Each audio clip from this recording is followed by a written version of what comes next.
নমস্কাৰ, স্বাগতম জনাইছোঁ টেক লাৰ্ণিঙৰ অন্য এটা ভিডিঅ'লৈ। ৰান্ধনীসকলৰ ভৱিষ্যত কি হ'ব, অৰ্থাৎ তেওঁলোকৰ চাকৰি যাব নেকি, এনেকুৱা এটা বাতৰি প্ৰকাশ পাইছে। আপোনালোকক সবিশেষ এই ভিডিঅ'টিৰ জৰিয়তে জনাম।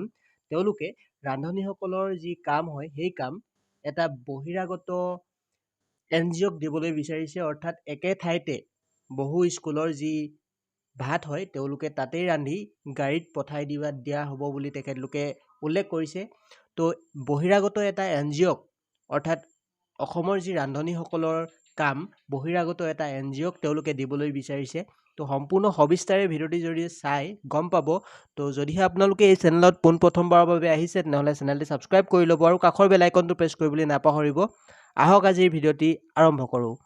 পোনপ্ৰথমে আপোনালোকে হিমন্ত বিশ্ব শৰ্মা ডাঙৰীয়াৰ যি মন্তব্যটো শুনক, তাৰপিছত আমি সবিস্তাৰে আলোচনা কৰিম। আপোনালোকে জানে যে মধ্যাহ্ন আহাৰ যোগান ব্যৱস্থাত আমি পৰিৱৰ্তন অনাৰ প্ৰয়াস কৰি আছিলোঁ।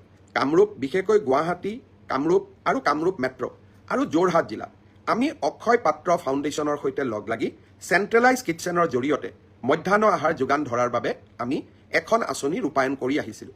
অহাকালি মই নলবাৰীত যাম। নলবাৰীতো আমি চেণ্ট্ৰেলাইজ কিটচেন এটা বনোৱাৰ কাম আৰম্ভ কৰিম, যাতে নলবাৰীতো এই আঁচনিখন আমি সম্প্ৰসাৰণ কৰিব পাৰোঁ। ইয়াৰ লগে লগে অহা কেইটামান দিনত ডিব্ৰুগড়, লখিমপুৰ আৰু তেজপুৰতো এনেধৰণৰ চেণ্ট্ৰেলাইজ কিটচেনৰ নিৰ্মাণৰ কাম আমি হাতত ল'ম, যাতে আমি এই অক্ষয় পাত্ৰৰ সৈতে কৰা চেণ্ট্ৰেলাইজ কিটচেনৰ জৰিয়তে মিড ডে মিল যোগানৰ আঁচনিখন সম্প্ৰসাৰণ কৰি গৈ থাকিব পাৰোঁ। শ্ৰদ্ধাৰ ৰাইজ, মাজুলীতো এনেকুৱা এটা চেণ্ট্ৰেলাইজ কিটচেনৰ নিৰ্মাণৰ কাম চলি আছে। আপোনালোকে তেখেতৰ মন্তব্যৰ জৰিয়তে গম পালে যে ৰান্ধনীসকলৰ যি কাম তেওঁলোকে NGO এটাক দিবলৈ বিচাৰিছে। ইতিমধ্যে 2-3খন জিলাত কাম আৰম্ভ হৈছে বুলি তেখেতে জানিবলৈ দিছে। ইয়াতে কিছুমান কথা আছে, আপোনালোকে চাব পাৰে। আৰু এটা বাতৰি প্ৰকাশ পাইছে, তো সেই বাতৰিটো আপোনালোকক দেখুৱাম।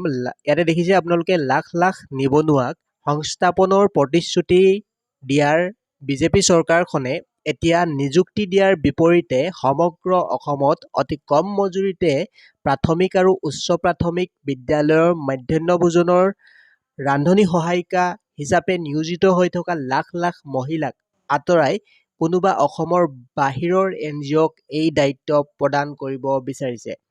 প্ৰকাশিত বাতৰি মতে অক্ষম ফাউণ্ডেশ্যন নামৰ NGO এটাক ইতিমধ্যে এই দায়িত্ব প্ৰদান কৰা হৈছে। অসমৰ লাখ লাখ মহিলা ৰান্ধনী হিচাপে নিয়োজিত হৈ আছে। এই মহিলাসকলক পেটে ভাতে মাৰি কিহৰ স্বাৰ্থত NGO এটাক এই দায়িত্ব দিব খুজিছে? আনহাতে চৰকাৰখনে যোৱা 4 মাহৰ প্ৰাপ্য মজুৰিও এই মহিলাসকলক মোকলাই দিয়া নাই। গৌৰৱী অসমীয়া বুলি জাহিৰ কৰা মুখ্যমন্ত্ৰীগৰাকীয়ে কিয় অসমৰ এই বাই ভনীসকলৰ কথা নাভাবি এটা NGOক এই দায়িত্ব দিব বিচাৰিছে? ইয়াৰ উত্তৰ অসমৰ ৰাইজক দিব লাগিব।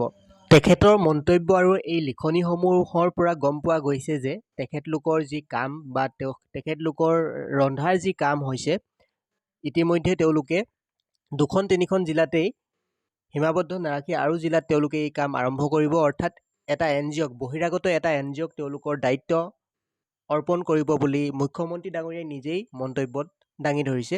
তো ভিডিঅ'টিৰ জৰিয়তে আপোনালোকে গম পাইছে। আৰু এটা বাতৰি প্ৰকাশ পাইছে, ইয়াতে দেখিবলৈ পাইছে, মুখ্যমন্ত্ৰী হুঁচিয়াৰ ধ্বনিৰে খানাপাৰাত শ ৰান্ধনী সহায়িকাৰ উত্তাল প্ৰতিবাদ। ইতিমধ্যে NGOক এই দায়িত্ব দিয়া হ'ব বুলি জানি কি কৰিলে, ৰান্ধনীসকলে ইতিমধ্যে প্ৰতিবাদ সাব্যস্ত কৰিছে। ইয়াতে আপোনালোকে চাব পাৰে, জনতা ভৱনলৈ অগ্ৰসৰ হোৱা প্ৰতিবাদীৰে আৰক্ষীৰ খণ্ডযুদ্ধ, ৰান্ধনী সহায়িকা সন্থাৰ সকিয়নি। হিমন্ত বিশ্বই NGOৰ জৰিয়তে খাদ্য যোগান ধৰি লক্ষাধিক ৰান্ধনী কৰ্মীক পেটে ভাতে মৰাৰ যি ষড়যন্ত্ৰ চলাইছে, সেয়া মানি লোৱা নহ'ব বুলি তেখেতলোকৰ প্ৰতিবাদ। সমগ্ৰ জুলাই মাহটো প্ৰতিবাদী মাহ হিচাপে ঘোষণা প্ৰতিবাদী সন্থাৰ। আৰু লগতে দেখিবলৈ পাইছে ইয়াতে প্ৰতিদিন সংবাদ গুৱাহাটী, অৰ্থাৎ এই বাতৰিটো প্ৰকাশ কৰিছে 11 জুন 2025। প্ৰচণ্ড গৰমকো নেওচি তেওঁলোকে এনেদৰে প্ৰতিবাদ সাব্যস্ত কৰিছে বুলি বাতৰিটোত প্ৰকাশ পাইছে। তো যদিহে তেওঁলোকে NGOক দিয়ে, তেনেহ'লে অসমৰ যি ৰান্ধনী আছে তেওঁলোকৰ ভৱিষ্যত অন্ধকাৰৰ দিশে, অৰ্থাৎ তেওঁলোকৰ কাম নাইকিয়া হ'ব। তো গতিকে আপোনালোকে প্ৰতিবাদ কৰি থাকক। আপোনালোকৰ যি ন্যায় দিবলৈ তেওঁলোকে বাধ্য হ'ব। তো যদিহে আমাৰ চেনেলত আপোনালোকে পোনপ্ৰথমবাৰৰ বাবে আহিলে, তেনেহ'লে চেনেলটি ছাবস্ক্ৰাইব কৰি ল'ব আৰু কাষৰ বেল আইকনটো প্ৰেছ কৰিবলৈ নাপাহৰিব। ভিডিঅ'টি একেবাৰে শেষলৈকে চোৱাৰ বাবে ধন্যবাদ।